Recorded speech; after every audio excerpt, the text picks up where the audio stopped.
The first power move, sever, the need for approval. Before you can command respect in the world, you must first reclaim your mind from the grip of validation. Most people don't realize how deeply their lives are shaped by a silent addiction, the need to be liked, approved, and accepted. This craving is often disguised as humility, kindness, or professionalism. But underneath it's fear. And fear is the leash that keeps powerful minds crawling instead of standing tall. From childhood, you were trained to obey approval. Parents rewarded obedience, not originality. Teachers favored quiet compliance over disruptive brilliance. Employers shaped you to become agreeable, safe, predictable. In the name of politeness, you were taught to shrink. In the name of teamwork, you were taught to blend in. Slowly, your worth was outsourced first to grades, then to bosses, friends, lovers, followers, strangers online. Your self-respect became a mirror that only reflects when others smile back. This is where most people stay, forever adjusting, forever performing, always waiting for someone to clap. But a Machiavellian mind knows that true respect, the kind that doesn't dissolve under pressure, never begins with applause. It begins with internal severance. Internal severance is the conscious, brutal act of detaching your sense of self-worth from every other name on the planet, including your own. It's when you no longer need to feel good about yourself in order to do what must be done. Instead of asking, "Do they approve?" you ask, "Does this align with my mission?" Your compass no longer spins with compliments or criticisms. It locks onto direction. You stop checking mirrors. You start moving forward. This mindset rewires everything. Criticism becomes feedback, not a wound. Praise becomes background noise, not a drug. You stop flinching when people disapprove. You stop chasing applause that you didn't need in the first place. That's when something incredible happens. Your presence shifts. People sense it. They lean in not because you're trying to impress them, but because you're not. That calm detachment, that invisible confidence is magnetic. To build this, ask yourself one brutal question every morning before your feet hit the floor. Whose approval am I hungry for today? The answer is the name of your jailer. Delete it. Say it out loud and feel the leash snap. Because no one, not a boss, not a friend, not even a lover, should own real estate in your psyche. You speak their name only if you choose to, not because your ego needs permission to breathe. Autonomy is the soil where respect grows. It's the invisible engine beneath your posture, your tone, your silence. When you don't need others, they begin to need you. When you don't chase validation, people start chasing your presence. When you sever the cord of approval, you rise not above others, but above the game itself. This doesn't mean becoming cold or inhuman. It means becoming intentional. It means no longer offering your energy to every demand, every smile, every emotional tug of war. It means that your actions are rooted in clarity, not people-pleasing, not guilt, not fear of rejection. When you finally cut this cord, you'll feel a strange silence. A weight lifts, but it also leaves space where fear once lived. That space is your true power. Fill it with purpose. Fill it with motion. Fill it with standards so high, the world must level up just to approach you. That is where respect begins, not with noise, but with discipline. Not with fame, but with inner sovereignty. Sever the leash, and watch how many people finally look up. The silent power of scarcity. How to be less and command more. In a world drowning in noise, the loudest person in the room is rarely the most powerful. Often, they're the most desperate. True dominance doesn't come from volume. It comes from silence, from restraint, from controlled scarcity. The second Machiavellian principle to gain respect is simple yet deadly effective. Appear less, speak less, reveal less, and watch your influence multiply. Scarcity is not just about physical absence. It's about psychological positioning. When you make yourself less accessible, more reserved, and more unpredictable, people begin to project value onto your presence. That projection, driven by curiosity and imagination, is more powerful than anything you could say or show. We are wired to chase what's limited. From rare artifacts to exclusive events, what is difficult to attain is automatically perceived as more valuable. Now apply that same principle to yourself. What happens when you don't respond to every message, when you decline half the invitations, when your smile becomes a rare event, not a default expression. You stop being taken for granted. You become a mystery, and mystery demands attention. This is not arrogance. It's strategic reduction. Because in a world obsessed with constant display where people overshare online, overspeak in meetings, and overpromise in conversations, the one who says less, who reveals less, becomes an anomaly. And anomalies disrupt expectations. People lean in. They wonder what you're thinking, what you're planning, why you're not playing the same game. That wonder becomes your silent megaphone. Every time you hold back your words, your availability, your intentions, you force others to fill in the blanks. And human imagination doesn't think small. It exaggerates. It creates myths. You say little, and they assume you're planning something big. You delay your reply, and they wonder if you're above them. You disappear for a while, and they assume you've been leveling up. Scarcity, when controlled, becomes a psychological weapon. This applies everywhere. In meetings, don't scramble to be the first to speak. Observe. Listen. Let others reveal their hunger. Then when you do speak, every word lands like it was pre-selected, not impulsive. In social settings, don't try to dominate the room. Command it through presence. A calm, rare presence that seems deliberate, unbothered, and slightly out of reach. And online post less, but with sharper impact. Let your digital presence feel curated, not needy. After every appearance, retreat. Let the silence create appetite. Let the gap between messages, between actions, between public moves, breed anticipation. This is not just image control, it's psychological gravity. People are drawn to what pulls them in without chasing them. That's the essence of controlled scarcity. You are not avoiding people, you are training them to associate your presence with significance. You become the event, the shift, the unknown that carries weight. But you will be tested. People poke at silence like children poke at fire, curious if it will burn. When they try to break your calm with provocation, resist the urge to react. Do not explain, do not justify, do not reassure. Give them no crack to crawl through. Your silence should not scream insecurity, it should radiate intention. The mistake most people make is overexposure. They think being present means being available. But presence without scarcity breeds familiarity, and familiarity breeds contempt. You want to be known but not decoded, seen but not grasped, accessible but never predictable. Remember, this curiosity is respect's impatient cousin. When people don't know what you'll say next, when they can't predict your next move, they pay attention. And attention true. Focused attention is the foundation of influence. Controlled scarcity is not withdrawal. It's orchestration. It's the art of letting people wonder where you are, what you're doing, and who you're becoming. It's turning your absence into an asset and your silence into a spotlight. Master this, and you'll never have to beg for respect again. You'll become the kind of person whose presence carries weight not because it's constant, but because it's earned through rarity. Strategic indifference. How to win by withholding emotion. Power is not just about force, it's about control, and the most powerful form of control is emotional discipline. The third Machiavellian principle for earning respect is strategic indifference, the deliberate choice to care selectively, to withhold reactions, and to manage your emotions like assets in a high-stakes negotiation.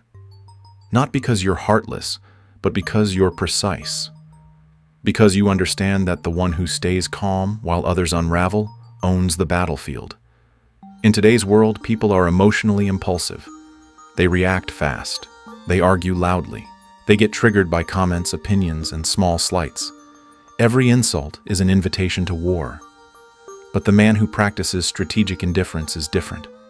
He triages every emotional request the way a banker evaluates a loan. What is the return? Does this emotion buy me leverage? Does reacting benefit my long game? If not, the answer is no. No energy spent, no retaliation, just silence. This isn't apathy, it's calculated restraint. It's knowing when to speak and when to let the void speak for you. Strategic indifference transforms you from a reactor into a chess player. Every interaction becomes a move, not an accident. And that shift changes how people see you. You stop being predictable. You become enigmatic. They can't read you. And when people can't read you, they respect you. Because uncertainty creates caution, and caution creates power. The truth is, most people aren't ready for someone who refuses to dance to their emotional tune. They poke at you expecting a flare-up. They bait you waiting for weakness. But when your response is stillness, not silence born of submission, but silence rooted in strength, it unsettles them. They begin to project power onto you. Because we fear what we don't understand, and we respect what we can't shake. This tactic is especially effective in conflict. When others raise their voices, stay quiet. Let their energy spend itself. Don't interrupt. Don't plead. Let the chaos expose itself. Then speak once with clarity and control. Not to insult, but to close the door. This happened. Here's the consequence. We move forward. Cold, clear, final. That single sentence lands harder than 10 loud threats because it signals control, not volatility. And control always commands respect. Strategic indifference also rewires how others relate to you. The less emotionally reactive you are, the more seriously your words are taken when you do speak. You stop being available for drama. You stop being the emotional sponge others use to drain their chaos. And people start to realize this person doesn't move unless it matters. That reputation is gold. In romantic dynamics, it's magnetic. Most people use emotions as tools of manipulation, praise, guilt, affection, withdrawal. But when you're indifferent to emotional bait, those games lose their power. You stop being played. You become the one defining the terms. And those who try to test your boundaries find themselves confused, intrigued, and eventually respectful. But here's the catch: to make strategic indifference real, you must have something more important than approval or revenge. A mission. A long game, a code of conduct, because only then can you filter emotions through that lens. Without it, you risk becoming passive, but with it, you become impenetrable. You're not avoiding emotion. You're allocating it like a master tactician conserving troops for the real war. Remember, the human psyche struggles with voids. When you don't react, people fill the silence with meaning, and most often they project strength. They assume your lack of response means deeper intention. Your refusal to explain is interpreted as unshakable certainty. That's the weapon of indifference. It doesn't fight, but it wins. So the next time you feel the urge to respond, pause. Ask yourself, does this response serve my strategy, or does it serve my ego? If the answer is ego, let it burn. In the ashes of withheld reaction, power is born. That is the essence of Machiavellian poise: less emotion, more impact. Measured gravity speak, less hit harder. In a world dominated by noise, there's a rare kind of power that doesn't shout. It doesn't beg to be seen. It doesn't try to impress. Instead, it moves slowly, speaks deliberately, and carries weight with every word. This is measured gravity, the fourth Machiavellian principle. It is the ability to make silence feel louder than speech, to make every sentence land like a verdict, and to bend the energy of a room, not with voe. Most people speak to fill space. They ramble to avoid discomfort. They soften their words with apologies, filler phrases, and unnecessary explanations. But when you're chasing power, that softness is sabotage. The more you pad your words, the more your authority dissolves. The Machiavellian mind understands gravity comes not from saying more, but from saying less with purpose. To embody measured gravity is to treat your words like currency, rare, intentional, and valuable. It starts with deletion. Remove the fluff. Kill the phrases that signal weakness. I just think, maybe we could. I'm sorry, but. Strip them all. Replace them with clarity, with silence, with stillness. When you stop decorating your language, people start hearing you. And when you pause before speaking, when your words arrive not in haste, but with precision, others begin to lean in. This isn't about arrogance. It's about emotional command. Every sentence you deliver should feel like it was forged, not tossed. You don't speak to perform, you speak to anchor. That means no wandering, no disclaimers, no trailing off. You say what needs to be said once and let it echo. Imagine walking into a meeting where everyone is scrambling to prove their worth. Voices overlap, energy scatters, and then you calm, observant, speak a single sentence. There's a pause, a silence, the energy shifts. That's gravity. You didn't overpower the room. You calibrated it. You became the center of weight because you weren't competing, you were containing. People are drawn to those who don't need to fill silence. Why? Because silence signals control. It shows you're not uncomfortable in uncertainty, that you don't need noise to prove presence. And that unnerves others in the best way. It makes them watch. It makes them listen. Because subconsciously we equate calm with capability, stillness with strength, precision with power. But measured gravity isn't just about speech, it extends to posture, pace, and presence. Walk slower, move with purpose, breathe deeply, hold eye contact without tension. When you enter a room, don't rush to sit or speak.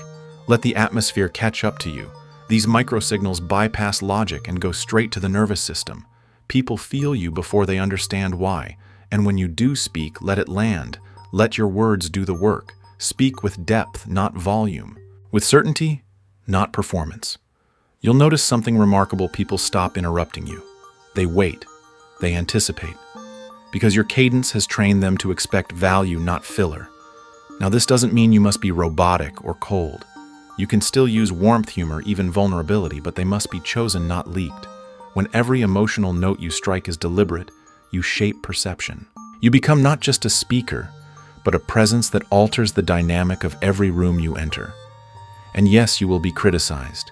People who fear gravity will label you arrogant, antisocial, too quiet. Let them. Their words will echo into nothing while your silence builds power. Because gravity doesn't chase approval, it creates impact. In the end, respect doesn't come from how much you say, it comes from how deeply your words land. So speak less, mean more, and let the weight of your presence do what noise never could command without asking. Reputational Aikido, mastering the power of perception. In the game of power, your reputation walks into rooms long before you do. It shapes how people approach you, speak to you, and measure your worth often before a single word is exchanged. The fifth Machiavellian principle is reputational Aikido, the subtle art of controlling perception, not by resisting criticism head-on, but by redirecting its energy until it collapses under its own weight. Most people think defending their image means fighting every rumor, correcting every lie, confronting every insult. But that's a losing game. The moment you explain, you lose altitude. The more you react, the more you validate your opponent's influence. Machiavellian strategy doesn't resist. It redirects. It turns scrutiny into confusion, and confusion into silence. Think of it like this. Reputations are not built through defense, they are engineered through paradox. When someone spreads gossip about you being cold or ruthless, you don't protest. You don't plead your humanity. Instead, you show up and help their child land a job. You compliment their work in a public setting. You perform an act so unaligned with their accusation that it breaks the narrative. This is reputational Aikido, turning their weight against them, confusing those who plot against you by becoming unpredictable, inconsistent in just the right way. Because the human brain doesn't trust contradiction, it stalls. And stalled narratives die. This doesn't mean being fake or manipulative. It means owning the ambiguity of who you are. You are not a flat character. You are the lion and the fox. You are the strategist who smiles while sharpening claws. You help an enemy today, but you vanish tomorrow. You appear generous in public, but remain unreadable in motive. That mixture, that contradiction, is what gives your reputation resilience. It's harder to destroy what no one fully understands. When you sense that people are growing too comfortable with you, assuming your behavior, predicting your next move, you withdraw. You miss a meeting. You cancel a lunch. You let your absence speak louder than your presence. Because overexposure is the enemy of mystique. You cannot be feared or respected if you're always available, always expected, always decipherable. When you return with new power, a victory, a new skill, an unexpected alliance. This pattern absence followed by elevation conditions people to associate your silence with transformation. It makes them hesitate before speaking your name because they don't know who you'll be when they see you next. Sabotage is inevitable. People will whisper. They'll misinterpret your strength as arrogance. Let them. Their energy dies at the surface. Do not retaliate. Retaliation revives them. Instead, disarm with unpredictability.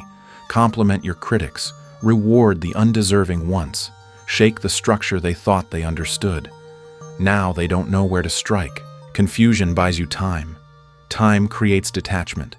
Detachment builds mystique. And mystique is the protective cloak around your reputation. Your goal is not to be loved by all. Your goal is to be respected in silence, feared in absence, and spoken of with curiosity rather than certainty. You are not here to be liked. You are here to be unshakable. True reputational power isn't clean or linear. It's layered, contradictory, myth-like. You must leave behind proof of both ruthlessness and mercy, of presence and withdrawal, of generosity and calculation. Because when people can't categorize you, they revere you. Let others scramble to defend their names. You'll shape yours through paradox, patience, and precision. That's reputational aikido. That's how you become the person people talk about, but never fully understand. And what they don't understand, they cannot destroy. Surgical ferocity strike. Decisively, then walk away. Power doesn't always come from how loudly you speak or how often you dominate. Sometimes it comes from how cleanly you cut and how quickly you move on. The sixth Machiavellian principle is surgical ferocity, confronting problems directly with cold precision and without emotional excess. You don't yell, you don't plead. You act, you deliver consequences, and you leave silence in your wake. That silence, it's not passive, it's terrifying. Most people either avoid conflict or let it consume them. They stew in resentment, lash out in anger, or drown themselves in guilt and over-explaining. All of these responses leak power. They make you look reactive, emotional, and unprepared. But when you embrace surgical ferocity, you don't react, you correct. You don't punish from rage, you execute with clarity. Imagine someone crosses a line, they deliver a project late. They undermine you in public. They violate trust. The average response is to blow up, make a scene, or stew in silence. But you do something different. You wait. You observe. Then in a private setting or a public one, if strategically useful, you address it directly.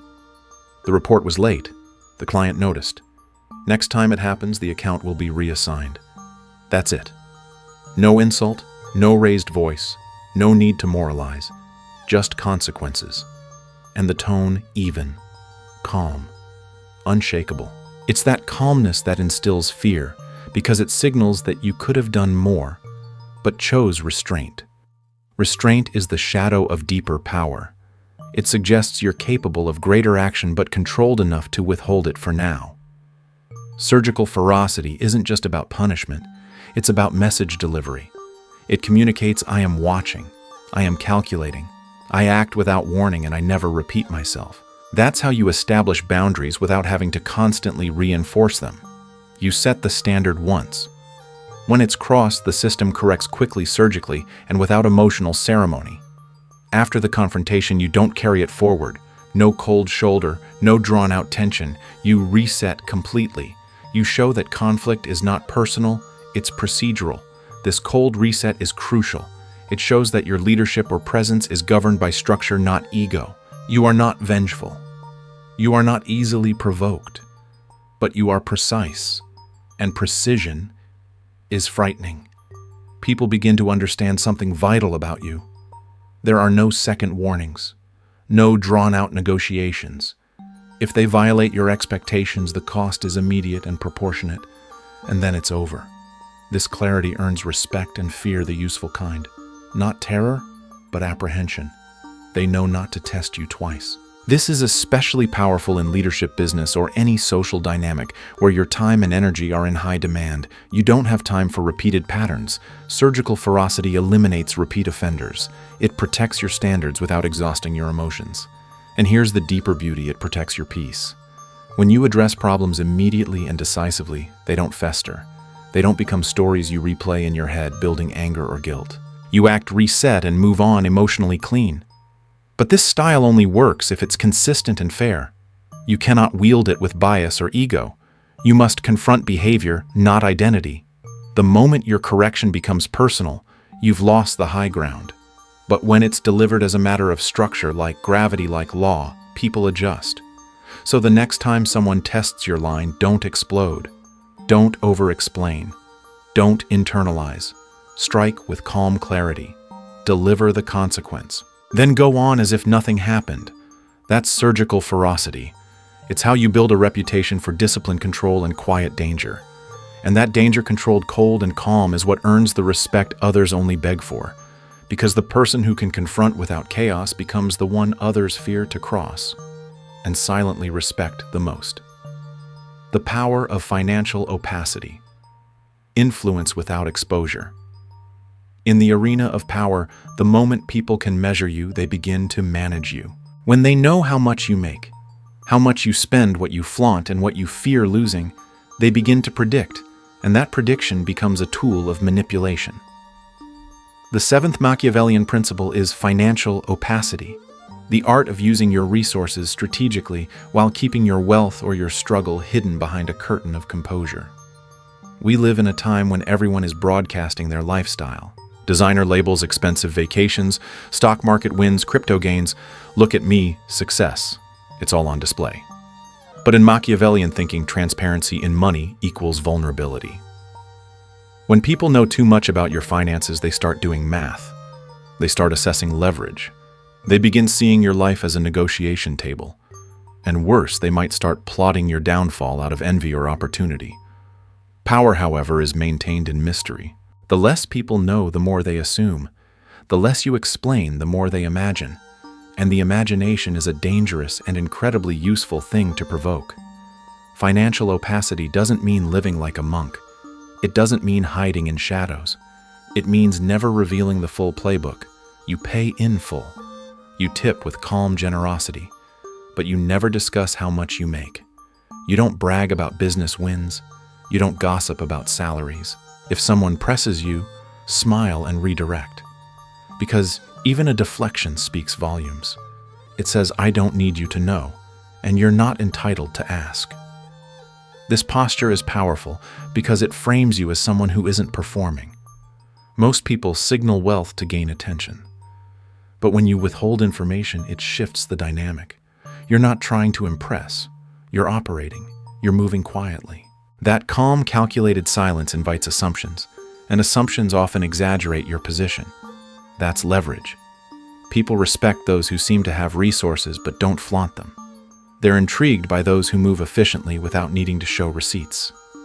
It's the difference between someone who wears power and someone who radiates it. One demands attention, the other commands it in silence. Think about how you handle expenses, favors, and investments. Are you using money to create dependency or exposure?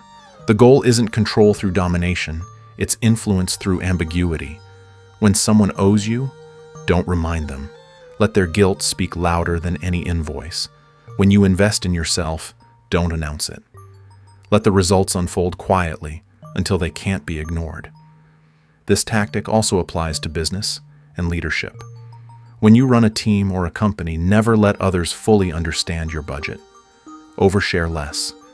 Understate goals. Keep your acquisitions and alliances private until finalized. The less others know about your reserves, the more they'll hesitate to test your limits. Financial clarity invites competition. Financial opacity invites respect. The same applies in relationships. Don't let money become a bargaining chip. Don't flaunt your generosity or advertise your sacrifices. Be kind strategically. Be giving quietly. Let others feel the weight of your presence, not the price of your support. Because when you stop using money to prove worth, it starts becoming a tool of real power. You begin spending less on image and more on influence courses, information alliances. You stop performing wealth and start converting it into leverage others can't track. And that's the key. If they can't see it, they can't copy it, and they can't weaponize it against you. In the end, financial opacity isn't about secrecy for its own sake. It's about creating space for respect to grow in silence. Because money that's seen becomes a target. But money that's sensed, never confirmed, becomes a myth. And myths rule longer than metrics. Asymmetrical knowledge. The the quiet advantage that controls the room. The most powerful person in any room isn't always the one speaking, it's the one who knows more than they reveal. In a world addicted to quick takes, instant opinions, and performative intelligence, the eighth Machiavellian principle is a hidden art, asymmetrical knowledge. It means you gather more than you give. You listen more than you speak. You study deeper, think longer, and withhold your sharpest insights until they land with undeniable impact. Why is this so powerful? Because in modern culture, most people live at the surface. They chase headlines, repeat tweets, and skim articles. They rely on second-hand ideas and regurgitate the opinions of those louder than them. And in doing so, they expose their weaknesses, they leave themselves open, predictable, and easy to counter. But a mind trained to move beneath the noise becomes something different, dangerous not in volume, but in depth. Asymmetrical knowledge is about leverage. It's the edge you build quietly while others waste time broadcasting half-formed thoughts. You study what others skip: the footnotes, the fine print, the boring stuff that holds real power. You don't just follow trends, you understand the infrastructure behind them. You don't interrupt people's opinions, you catalog their gaps, their inconsistencies, their unguarded truths. And then when the time is right, you speak not with emotion or ego, but with precision, with timestamps, with receipts, with references that collapse debate in one clean stroke. That's how you become memorable, not because you talk the most, but because your words cut through fog like a blade. But it requires patience. You let others underestimate you. You allow them to dominate the early game. You smile as they posture.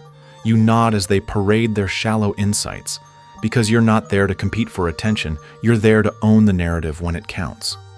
This is especially effective in environments ruled by ego: boardrooms, negotiations, even social groups.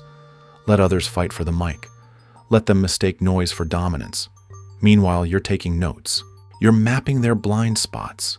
You're preparing the one sentence that can flip the room when you're ready. And here's the beauty: when people realize you know more than you say, they start second-guessing themselves. Your silence becomes intimidating. They hesitate around you, wondering what you're holding back. That hesitation, that uncertainty, it's power. You didn't force it. You created it by knowing more and revealing less. The tactic also extends digitally. Be the first to spot patterns. Monitor market shifts before they're obvious. Study your competitors more than they study you. Read what no one else is reading. Subscribe to information sources 2 levels below the surface. You're not looking for inspiration, you're looking for unseen leverage. Let others argue in public. Let them try to go viral. You're not here for visibility, you're here for dominance without detection. And when the moment demands it, when a lie needs correcting or a challenge arises, you draw your blade. One well-timed fact, one unexpected figure, one flawless point of logic, and the room tilts. But use this power sparingly. The more often you correct, the more predictable you become. That's the paradox: you become more powerful when you choose not to reveal your full intelligence. You allow others to speak not because they're right, but because you're studying their terrain. And when you move, it's always decisive, never performative. Asymmetrical knowledge is the art of preparing in silence and delivering in impact, of letting others burn fast while you build slow. And when their flame fades, your fire begins. Because respect doesn't go to the loudest voice, it goes to the sharpest mind that knows when to strike and when to stay silent. Inverted fear. Let ambition terrify you more than failure. Fear is a double-edged force. For most, it's paralyzing, a quiet virus that keeps them small, agreeable, obedient. But to the Machiavellian mind, fear is not avoided. It is inverted. The 9th principle is this: fear not confrontation, criticism, or opposition. Fear stagnation, wasted time, and unrealized potential. Let that terror drive you forward like a blade at your back. Most people are conditioned to avoid risk. They stay quiet to dodge rejection. They play small to stay safe. They fear offending others more than betraying themselves. But this fear doesn't protect them. It buries them. It suffocates dreams and erodes presence. The world remembers those who moved with force, not those who trembled in self-doubt. Inverted fear is a shift in inner calculus. Instead of asking, "What if I fail?" you ask, What if I waste the next 5 years repeating today? Instead of fearing someone's disapproval, you fear the dull ache of living beneath your capacity. You dread mediocrity more than embarrassment. This is the kind of fear Machiavelli would endorse, not fear that freezes you, but fear that ignites you. When you flip fear inward, something extraordinary happens. External threats lose their grip. The looming opinions of others, they shrink. The anxiety of judgment, silenced. Why? Because your internal standard becomes louder than any external voice. You're no longer guided by what people might say, you're guided by who you refuse to become. That's the secret. Fear doesn't disappear, it's reassigned. You don't conquer fear by eliminating it. You conquer it by giving it a better target. Fear becomes useful when it's tied to potential. When you walk into a meeting, a negotiation, or a stage, the butterflies in your chest no longer say, "What if I mess this up?" They whisper, "Don't waste this chance. Don't shrink. Don't sleepwalk through this moment." This kind of fear wakes you up at 5 a.m., not in panic, but in purpose. It sharpens your decisions. It makes you question whether your daily habits are aligned with who you say you want to become. It forces you to audit your time like currency. And when others waste their hours in passive consumption, you're building, training, refining. This is not toxic hustle. This is internal urgency, a quiet, relentless pressure that keeps your vision awake. And unlike fear of others, this version of fear can't be manipulated. No one can use it against you. Because it's not based on what they do, it's based on what you expect from yourself. And yes, this internal pressure can be lonely. While others seek comfort, you'll feel restless. While others chase applause, you'll chase progress. You won't always feel understood, but that's the price of walking a path most avoid. That's the price of being unshakable. You are not afraid of failure anymore, you are afraid of settling. You're not scared of being disliked, you're scared of becoming forgettable. And that inversion of fear is what makes you dangerous in the best way. Because the man who no longer fears rejection cannot be manipulated.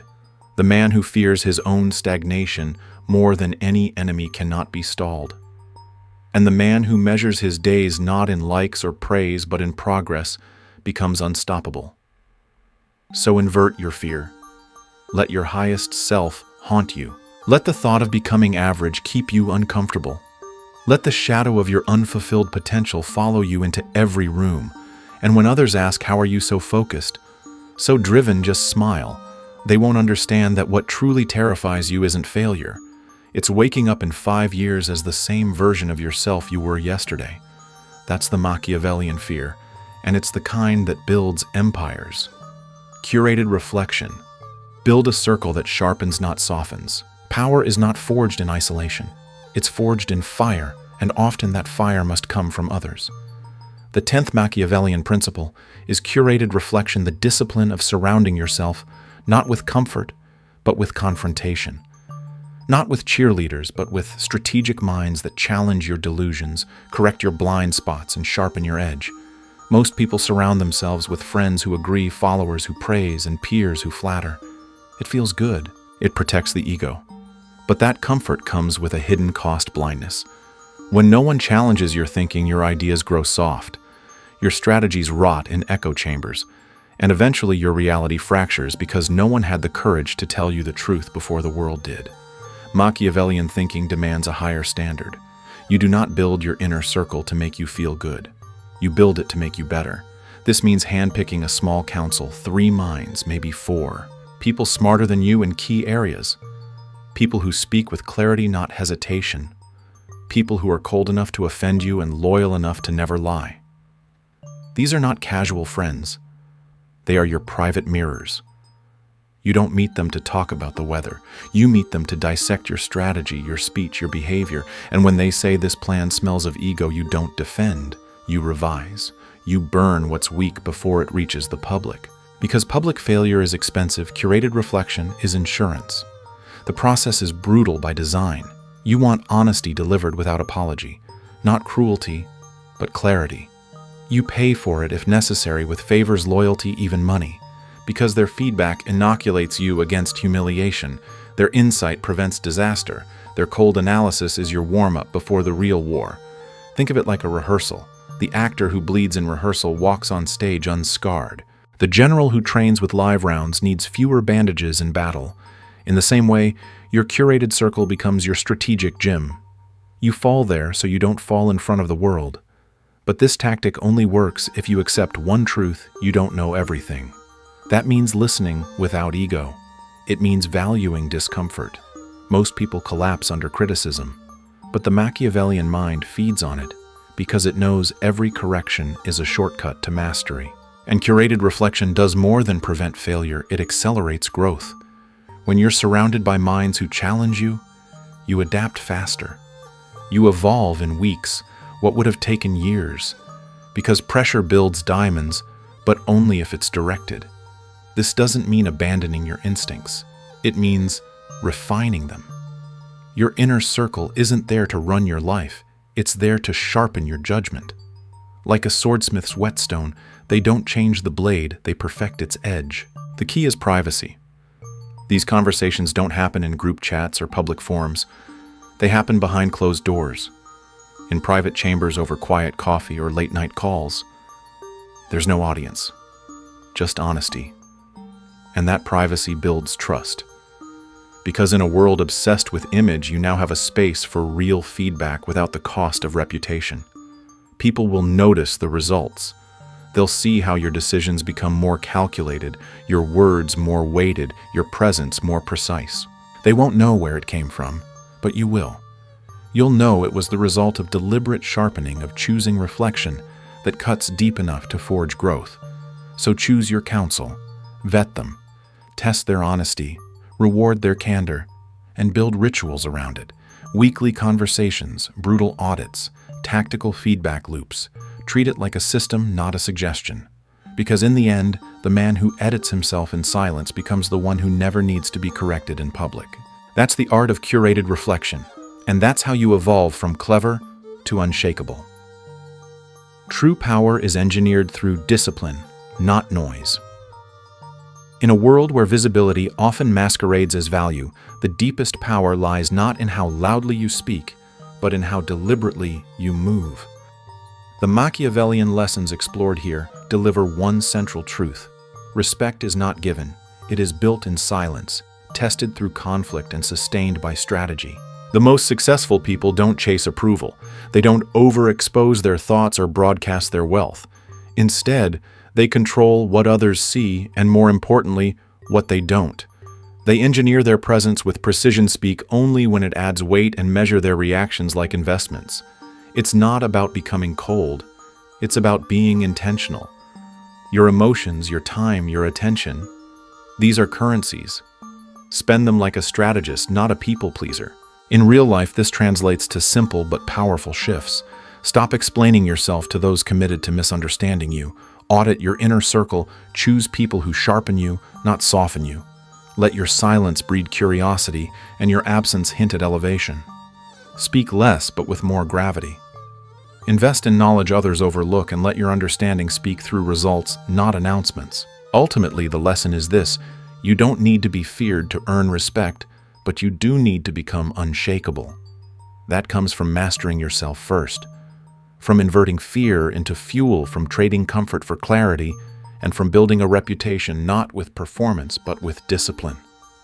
In a noisy world, the quietest man with a sharp mind becomes the most dangerous one in the room. Choose to be that man.